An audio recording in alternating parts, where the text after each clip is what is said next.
When you see something happening, you do something. Jump into action. That is why his name Moshe was the name that stuck. When we look in the book of Exodus, in the story of Moses' life, we find that Moses was born at a time when Pharaoh made a decree that every Jewish male should be thrown into the Nile, should be killed. Only the daughters should be allowed to live. When Moses was born, his mother kept him for 3 months. At the end of 3 months, she put him in a basket and put him in the river. Now, when Moses was born, his parents gave him a name, and that name was not Moses. Moses received his name Moses only after his mother put him in the Nile, in the river, and Batya, the daughter of Pharaoh, went down to the river and she saw the basket with the little baby crying in it. She stretched out her arm and she reached for the basket and brought the basket and took this little baby and brought him to the palace. At the time, he was a nurse from anyone, so she realized that this is a Jewish boy, and she went to find Moses' mother, who became his wet nurse. But he remained in Pharaoh's palace. He grew up there as a member of the family. It was that time that when Batya, Pharaoh's daughter, named the new child that she just adopted, that she just found, named him Moses. It's an Egyptian name. It means that I have drawn you out from the water. So the question remains, what was Moses' name when he was born? And even more so, Moses was born a nice Jewish boy. Shouldn't he have a nice Jewish name, a Hebrew name? Yet the name he was given by Batya, by an Egyptian, remained his name forever, for all time. Moses is the only person who met God face to face on Mount Sinai, who brought us the 10 Commandments and brought us the whole Torah. And Moses is the name that we know throughout the whole Torah and all history. Probably the most famous person of all time was Moses. So why did the name Moses stick? Why is that his name? And what was his name at birth? Moses, when he was born, his parents gave him a name. His name was Tuvia. The root of the name Tuvia is the word tov, which means good. As the Bible writes that when Moses was born, it was good. So they named him Tuvia. There are some other commentaries said that there may have been some other names that he was given. But that was his name until Pharaoh's daughter gave him her own name, Moses. So now the question is being asked. Why is an Egyptian name given by a Gentile, given by Pharaoh's daughter, the name that remained for all time? The answer is an answer that each one of us can relate to, each one of us can connect with, and such a beautiful, beautiful lesson that we can learn from it till this very day. So as Moses grew up in the palace, Moses grew up as a family member, and he was a brilliant young man who really impressed everyone, impressed Pharaoh, impressed the whole family, and they treated him as their own, as a prince. As a matter of fact, he was in line to inherit the throne, that when Pharaoh were to pass on, then he would be the next heir to inherit the throne. So he was in for a great journey of life. So here, as Moses grew older, he is walking along the way in Egypt, and he notices how an Egyptian is beating up a Jew. Moses looked around and he had a moment, as I refer to it, a Moses moment. He had a dilemma. He had two choices right there and then. A logic choice, a rationalized choice. Now, what is Moses to do right now when he's witnessing a fellow Jew being beaten almost to death by an Egyptian? Now, if he were to interfere and try to save the Jew, he'll probably have to kill that Egyptian. But if he does that, then his grandfather, step-grandfather, Pharaoh will hear of it, and Moses is going to have to flee the country in hiding because of killing an Egyptian. And he would then thus lose any chance of becoming the next to sit on the throne.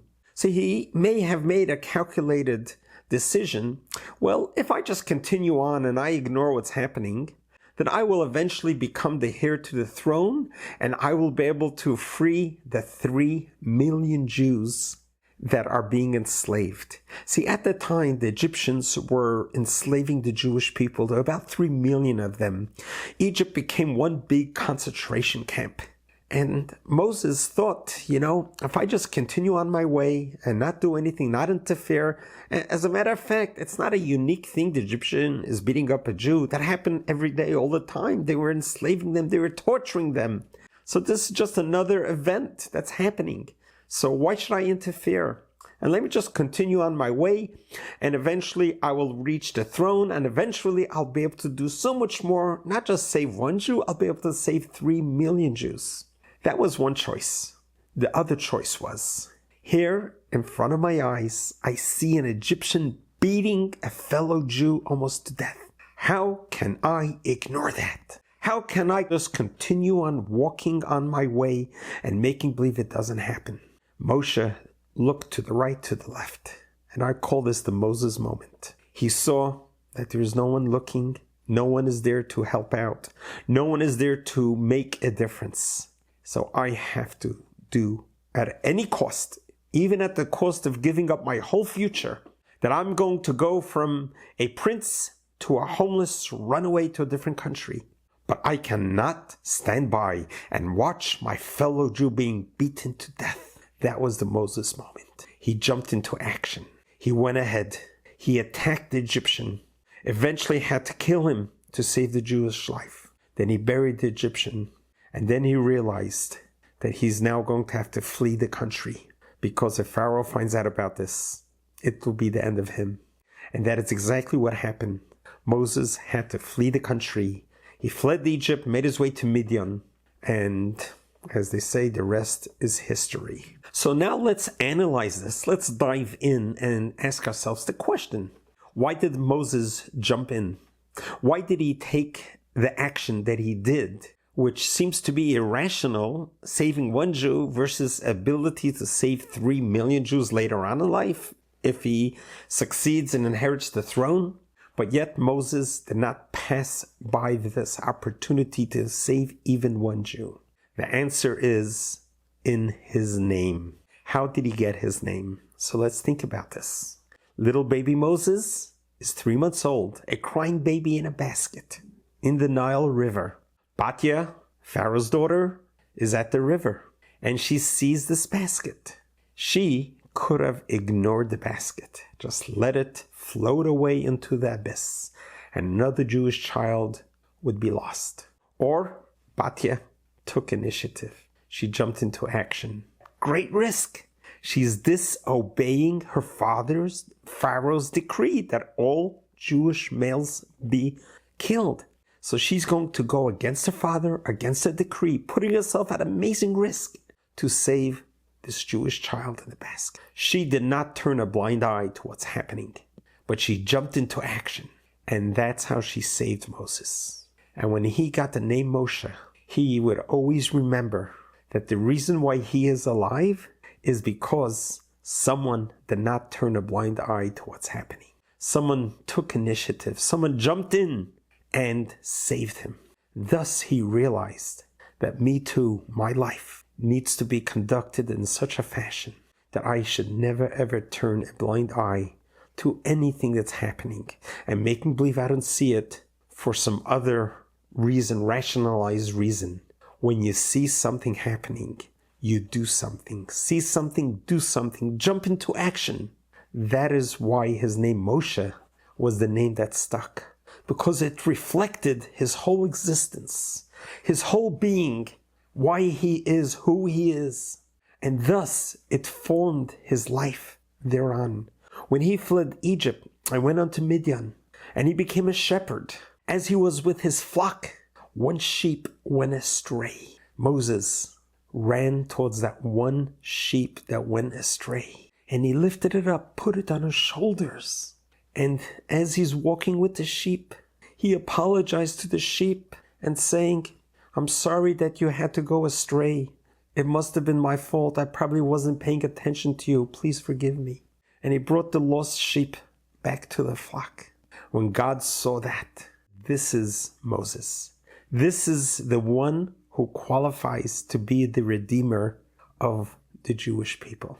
And that is when God appeared to Moses at the burning bush and gave Moses the task to go and free the Jewish people from 210 years of slavery. What a beautiful lesson we all can learn from Moses. That we all need to remember how grateful we are to be for being in this world. Throughout our journey in life, we all have had our moments, our miracles that came our way, whether it was surviving birth, surviving childhood, surviving growing up, and surviving life in itself. Not to take it for granted, but rather to be grateful. Rather to realize how fortunate are we that our parents brought us to the world. No matter what kind of relationship we have with our parents, no matter how they treated us, the good, the bad, the ugly, God forbid, we're still here. And we need to remember that our journey need to be like Moses, to always pay it forward. That's what Moses did. Just because he was saved by Batya, who didn't turn a blind eye, but took action, took initiative, jumped in and saved him, he paid it forward. He was able to save the Jew who was being beaten up by that Egyptian. Paying it forward is a fundamental part of life and of Judaism and of humanity. Always be grateful for every moment of being alive and jump into whenever you can, because you may have a Moses moment in your life, but remember that moment and you jump in and you make a difference. When Batya, Pharaoh's daughter, was at the Nile, at the river, she saw the basket. And very interestingly, the Bible records this amazing story in detail.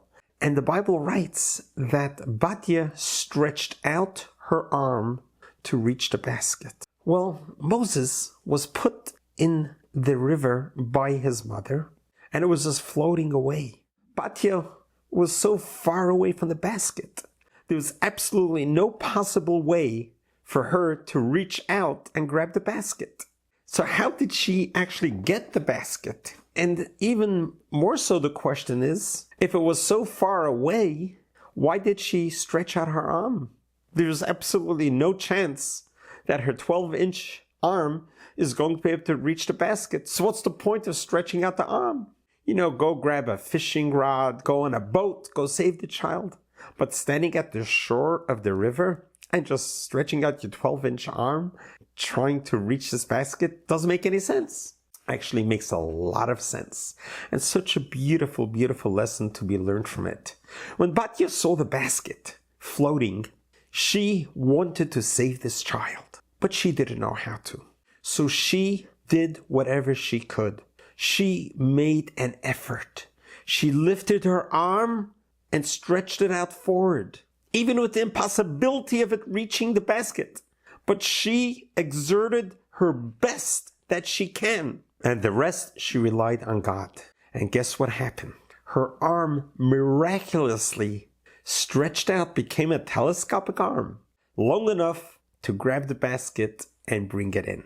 When you think about this, it's such a beautiful lesson in life, that sometimes we can make the impossible possible.